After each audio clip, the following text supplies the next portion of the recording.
Saudara, para kandidat Capres-Cawapres tidak hanya menggunakan model kampanye konvensional turun ke lapangan untuk meraih dukungan pemilih. Kini para Capres-Cawapres aktif memanfaatkan media sosial, terutama untuk mendapatkan dukungan dari para pemilih muda. Kalau kita lihat jumlah pemilih muda mendominasi DPT Pemilu 2024. Generasi milenial, yakni mereka yang lahir antara tahun 81 hingga tahun 96, jumlahnya mencapai 68,8 juta lebih atau sekitar 33,6% dari total jumlah pemilih sebesar 204,8 juta. Kemudian pemilih dari kalangan generasi Z yang lahir tahun 97 hingga yang usianya 17 tahun saat pemilu berlangsung, jumlahnya mencapai 46,8 juta atau 22,85% dari total jumlah pemilih. Jumlah pengguna akun media sosial di Indonesia juga sangat besar. Akun TikTok di Indonesia mencapai 106,5 juta pengguna. Dan ada 119,9 juta akun Facebook, 24 juta akun X, dan 89,15 juta akun Instagram. Capres-Cawapres pun semakin giat memanfaatkan media sosial untuk menjaring pemilih muda. Bagaimana strategi mereka untuk meraih perhatian warganet? Kita akan bahas setelah tayangan berikut.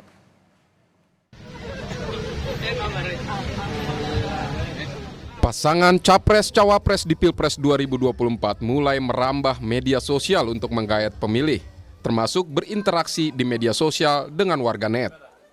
Calon Presiden nomor urut 1, Anies Baswedan, mengaku mulai memanfaatkan fitur siaran langsung TikTok untuk menceritakan aktivitas kampanyenya. Menurut Anies, di media sosial, dia dapat menyampaikan gagasan dengan lebih santai. Saya coba untuk, kalau kemarin kita live-nya itu ketemu muka dengan desak Anies, yang itu serius, temanya tema-tema yang kebijakan, tema-tema yang politis gitu. Kalau ini kami ingin menjangkau semua dengan yang barangkali lebih santai. Tapi saya baru mulai. Pasangan Prabowo Gibran juga memanfaatkan media sosial untuk menjangkau pemilih muda. Bahkan istilah gemoy untuk menggambarkan Prabowo sempat ramai diperbincangkan warganet. Gibran pun menyebut akan membicarakan dengan Prabowo Subianto terkait strategi kampanye di media sosial, termasuk apakah akan melakukan live di akun TikTok atau Instagram. Kapan Mas? Mulai kapan? Tapi benar mau ya Mas ya? Kan Mas milenial nih ya. Kan milenial penontonnya katanya Mas. Dan beliau sangat sabar sekali menghadapi saya kira luar. Berarti Mas juga akan segera live TikTok nih. Kapan Mas rencananya? Sementara Cawapres nomor urut 3, Mahfud MD, juga melakukan siaran langsung di media sosial. Mahfud melayani tanya jawab dengan warganet, bahkan yang tidak terkait visi misi, seperti membahas soal tim sepak bola favoritnya. Saya kira memang alam mengajarkan kepada kita kemenangan itu ada waktunya menghadapi titik untuk berhenti. Gitu.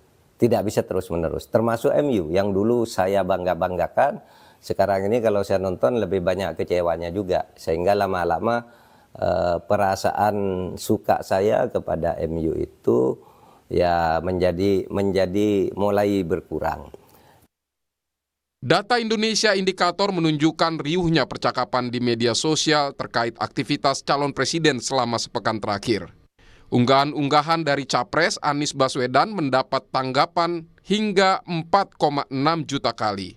Sementara unggahan warganet yang membahas Anies Baswedan mencapai 806 ribu.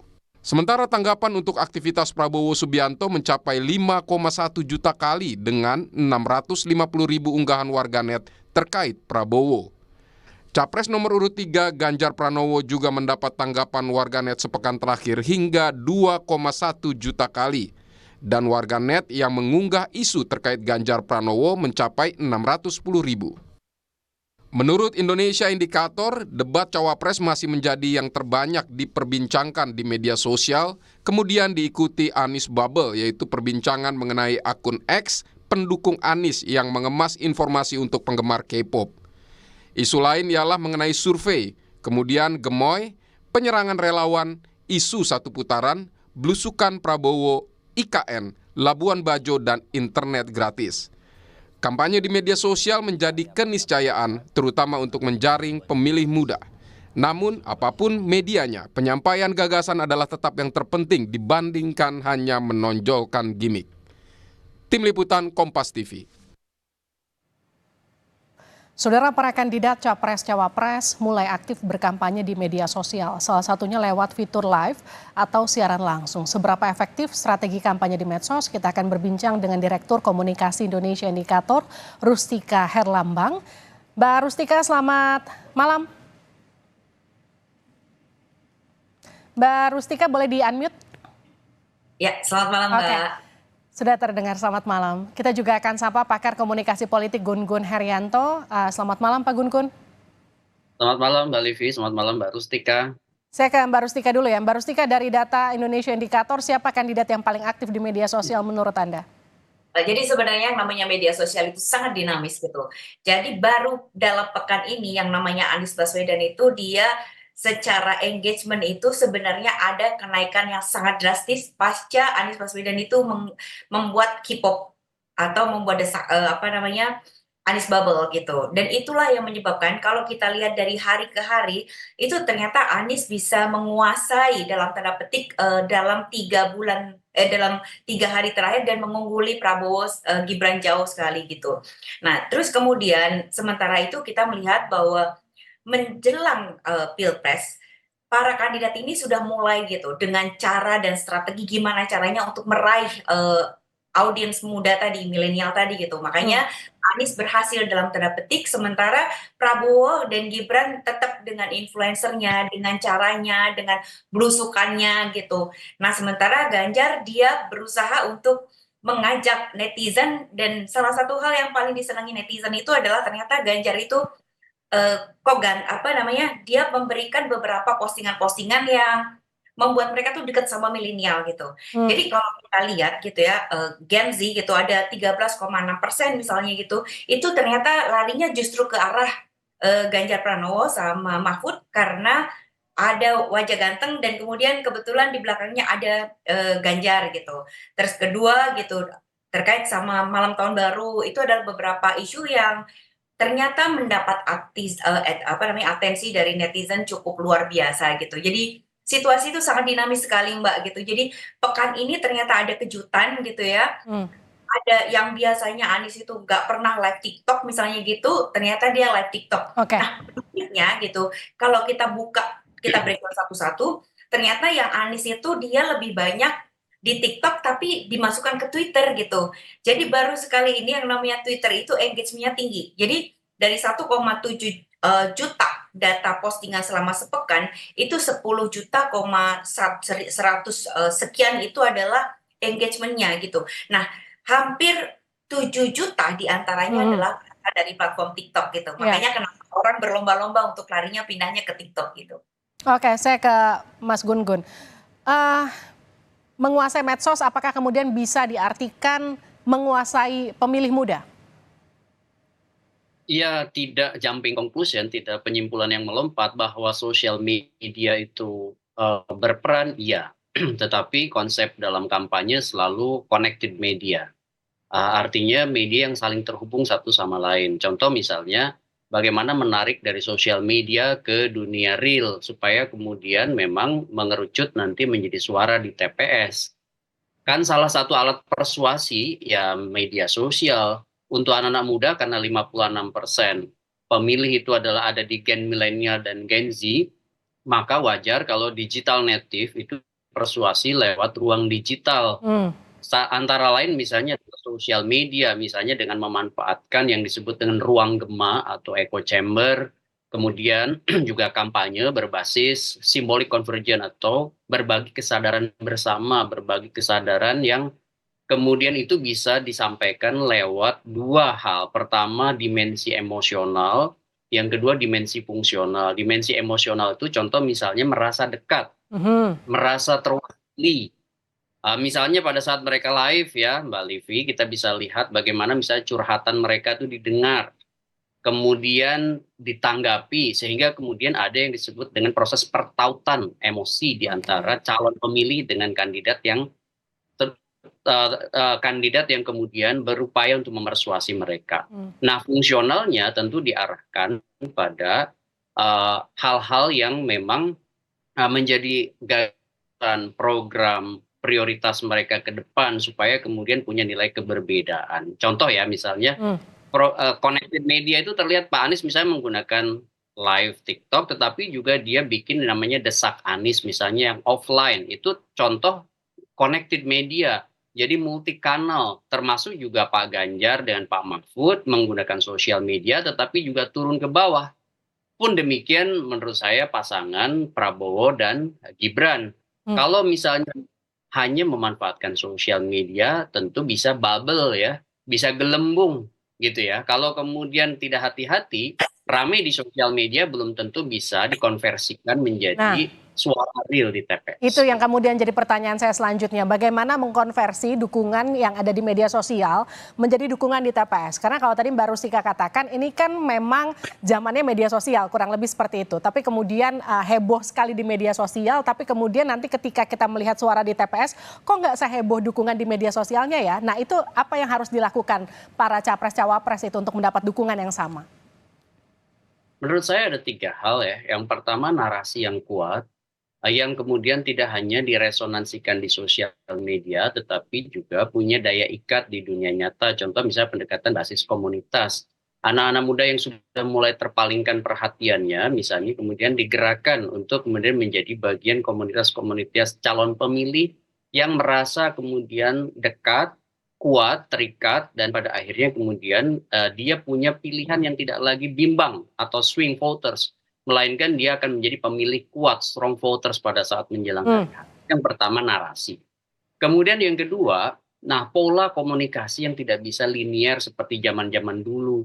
Kalau dulu mungkin ya yang namanya capres itu cukup misalnya di panggung media mainstream, TV, koran gitu dan lain sebagainya. Tapi sekarang kan harus many to many communications. Komunikasinya itu dari banyak ke banyak orang.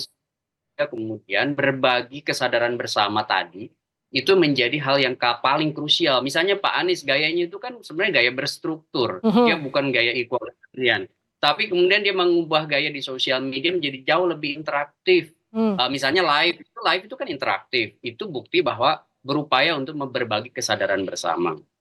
Pak Prabowo pun demikian, tidak bisa dengan gayanya. Dia harus kemudian mengadop gaya digital native yang memang berisik, gitu ya.